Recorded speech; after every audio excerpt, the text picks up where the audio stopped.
Plus cinematography excellent అసలు. Each and every frame చాలా బాగుంది. ప్లస్ మ్యూజిక్ అయితే అదిరిపోయింది అసలు. ఈ సినిమాకి highlight direction, cinematography, story and మిగతా ఇచ్చిన చిన్న చిన్న పాయింట్స్తో సహా చాలా బాగుంది movie. Each and every actor చాలా బాగా చేశారు. అందులోనూ నవీన్ చంద్ర గారు, రవితేజ గారి యాక్టింగ్ అద్భుతంగా ఉంది. నవీన్ చంద్ర గారికి అయితే ఇది ఒక గుర్తు ఉండిపోయే ఒక మంచి ఫిలిం అనమాట. ఇది శివుడిగా తను తాండవం ఆడించేశాడు మూవీలో మాత్రం. చాలా అంటే చాలా బాగుంది, ఎక్సలెంట్. సినిమా మాత్రం ఎక్కడా బోర్ కొట్టలేదు, చాలా బాగుంది, చాలా బాగుంది. హిట్ అసలు చాలా బాగుంది మూవీ, సూపర్ హిట్, ఎక్సలెంట్ అనమాట. హిట్ అని మనం చెప్పలేం కానీ ఎక్కడా బోర్ కొట్టలేదు. సినిమా మాత్రం ఆ మాత్రం దూసుకుపోయింది ఒక రకంగా.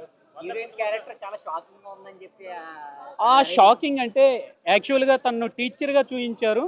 మరలా దానిలో మాస్ యాక్షన్, తన బ్యాక్గ్రౌండ్లో ఏ విధంగా తను ఆ విధంగా మారింది అనేది చూపించారు. అంతే, చాలా బాగుంది.